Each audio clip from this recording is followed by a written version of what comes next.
before she became a symbol of power and fear, Medusa was a mortal woman whose life was shaped by tragedy. From her role as a devoted priestess to Athena, to the cruel twist of fate that turned her into a Gorgon, and finally to her death at the hands of Perseus. Her story reveals complexities of gods and the struggles of those they ruled. Medusa was a mortal woman celebrated for her incredible beauty.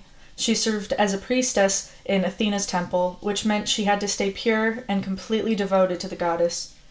Her beauty attracted a lot of attention, and in some versions, this admiration became a key part of her tragic fate. Priestesses were considered super important in Greek mythology because they served as a direct connection between the gods and humans. They kept the temples running, performed sacred rituals, and made sure the gods were honored and respected. For Medusa, being a priest in Athena's temple meant she had to stay there and fully dedicate herself to the goddess.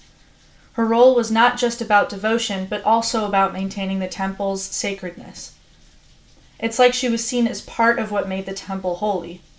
And according to classicist Elizabeth Johnston, Medusa was a monster from the start, but was not a monster from the start, but rather made into one as a result of the gods, Poseidon's, actions.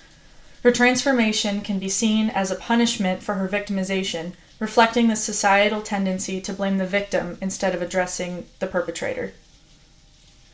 Medusa's beauty unfortunately attracted the attention of the sea god Poseidon. Poseidon violated Medusa in Athena's temple, which was a huge insult to the goddess. To restore the temple's sanctity and out of anger, Athena punished Medusa by transforming her into a Gorgon, a creature with snakes for hair and a gaze that turned people to stone. After reading the story, I was surprised that Athena decided to punish Medusa instead of Poseidon for this insult. Some people interpret it as showing the gods' flaws, like how they value their own pride over fairness. Her transformation is analogous to how society sometimes shames or punishes victims instead of holding perpetrators accountable, turning their pain into something they're forced to carry forever. Perseus, an immortal hero, was tasked with bringing back Medusa's head as part of a nearly impossible mission set by King Polydectes. To help him, the gods stepped in.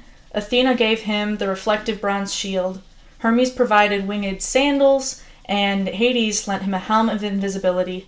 Using the shield as a mirror, Percy has avoided direct contact with Medusa's gaze, which could have turned him to stone. He snuck into her lair and decapitated her while she was asleep.